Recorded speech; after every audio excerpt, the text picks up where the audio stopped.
மாலை முரசு செய்திகளை விரிவாக பார்ப்பதற்கு முன் தலைப்புச் செய்திகள். சென்னையில் திமுக தலைமை அலுவலகமான அண்ணா அறிவாலயத்தை முற்றுகையிட்ட தூய்மை பணியாளர்கள் கைது.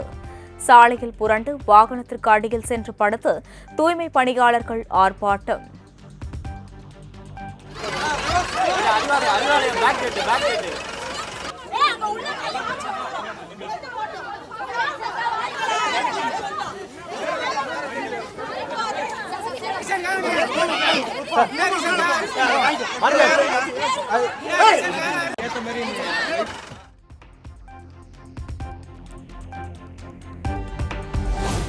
தூய்மை பணியாளர்களை குப்பைகள் போன்று காவல்துறையினர் தூக்கி வீசுவதாக பெண் தூய்மை பணியாளர் குற்றச்சாட்டு. பண்றீங்க, அறநிலையத்துறை பண்ணுங்க, நான் வேணானே சொல்லல.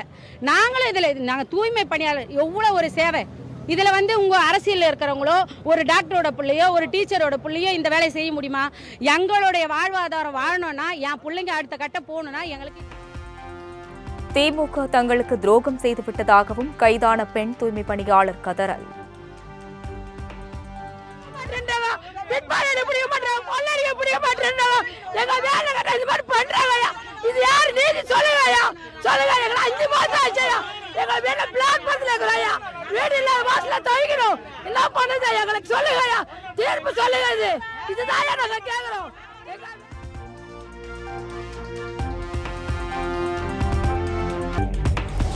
சென்னை எழும்பூரில் உள்ள ராஜரத்தினம் மைதானம் அருகே தூய்மை பணியாளர்கள் கவன ஈர்ப்பு ஆர்ப்பாட்டம். போட்சா கூட்டமைப்பு சார்பில் 1000க்கும் மேற்பட்டோர் கலந்து கொண்டு முழக்கம்.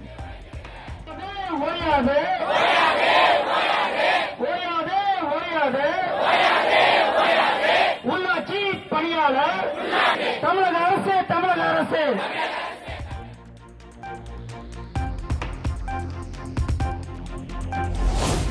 சென்னையில் 5வது நாளாக இடைநிலை ஆசிரியர்கள் போராட்டம். திமுகவின் 311வது தேர்தல் வாக்குறுதியை நிறைவேற்ற வேண்டும் என வலியுறுத்தல்.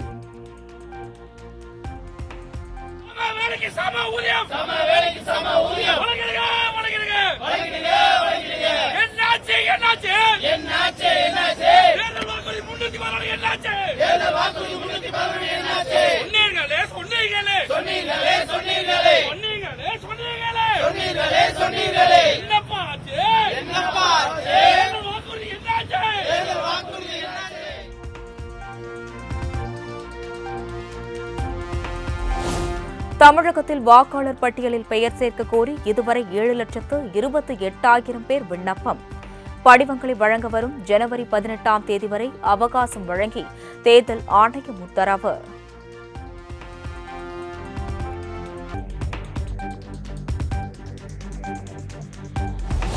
கோவை ஆர்எஸ்புரத்தில் 9 கோடியே 67 லட்சம் மதிப்பீட்டில் உருவாக்கப்பட்டுள்ள சர்வதேச ஹாக்கி மைதானம்.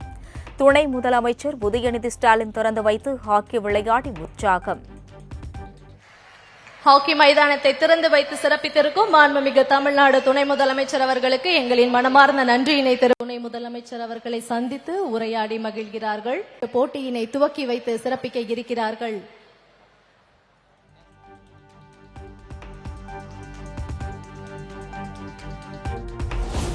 கோவையில் 10,626 பயனாளிகளுக்கு 136 கோடி மதிப்பிலான அரசு நலத்திட்ட உதவிகளை வழங்கினார் துணை முதல்வர் உதயநிதி.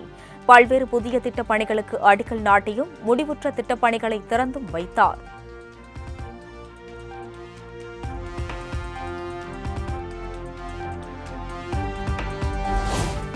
கரூர் கூட்ட நெரிசல் வழக்கு தொடர்பாக தாவேகா நிர்வாகிகளிடம் 2வது நாளாக சிபிஐ விசாரணை. நேற்று சரமாரியாக கேள்வி எழுப்பி சிபிஐ விசாரணை நடத்திய நிலையில் மீண்டும் விசாரணை.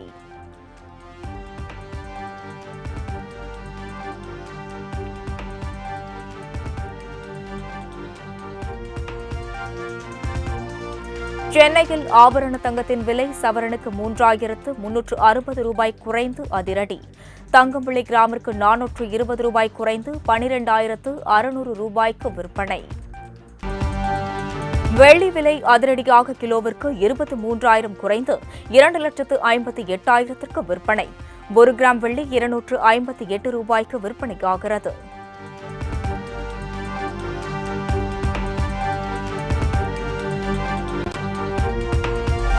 எல்லை தாண்டி மீன்பிடித்ததாக ராமேஸ்வரம் பகுதியைச் சேர்ந்த 3 மீனவர்கள் கைது.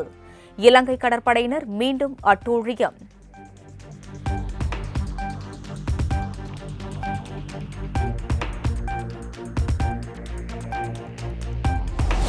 திமுக அரசு பொறுப்பேற்றதிலிருந்து 2025ஆம் ஆண்டு டிசம்பர் வரை குடும்ப அட்டைக்காக 32,61,000 பேர் விண்ணப்பம்.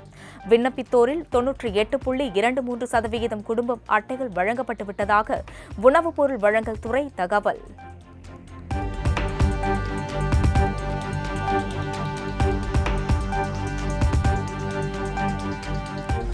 பொங்கல் பரிசு தொகுப்பிற்காக 22,291 மெட்ரிக் டன் பச்சரிசி மற்றும் சர்க்கரை ஒதுக்கீடு. நெசவாளர்களிடமிருந்து 1,77,000 வேட்டி மற்றும் சேலை கொள்முதல் செய்யப்பட்டு 85% ரேஷன் கடைகளுக்கு அனுப்பி வைப்பு எனவும் தகவல்.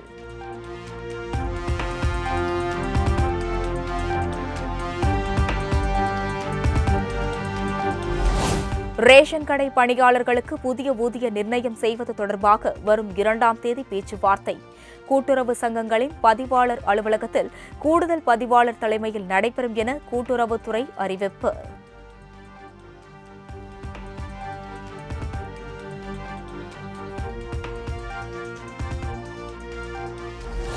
வைகுண்ட ஏகாதசியை முன்னிட்டு தமிழகத்தில் உள்ள பல்வேறு பெருமாள் கோவில்களில் சொர்க்கவாசல் திறப்பு. ஆயிரக்கணக்கான பக்தர்கள் பங்கேற்று கோவிந்தா கோவிந்தா என பக்தி முழக்கத்துடன் சுவாமி தரிசனம்.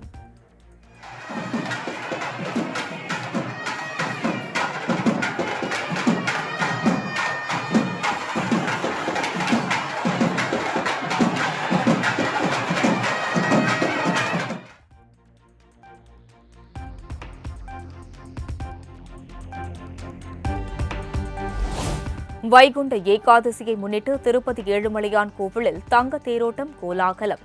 கோவிந்தா கோவிந்தா என விண்ணதிர பக்தி முழக்கம் எழுப்பி பக்தர்கள் வழிபாடு.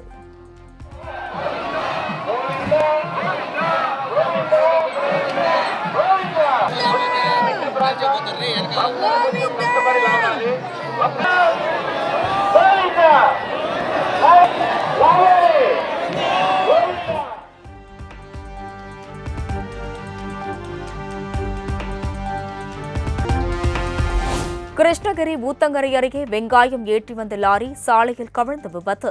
படுகாயமடைந்த ஓட்டுநரை மீட்டு வழக்கு பதிவு செய்து போலீசார் விசாரணை.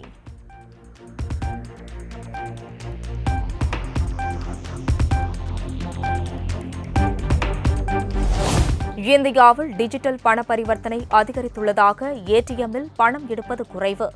நாடு முழுவதும் பொதுத்துறை மற்றும் தனியார் வங்கிகளின் 2,300 ஏடிஎம்கள் மூடப்பட்டுள்ளதாக ரிசர்வ் வங்கி தகவல்.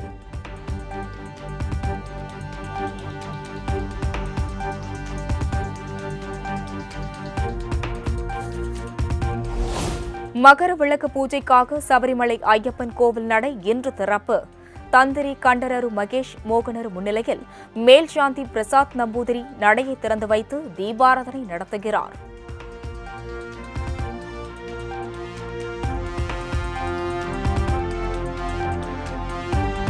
கேரள மாநில ஆரியங்காவு ஐயப்பன் கோவிலில் மிக விமர்சையாக நடைபெற்ற திருக்கல்யாணம். ஏராளமான பக்தர்கள் பங்கேற்று வழிபாடு.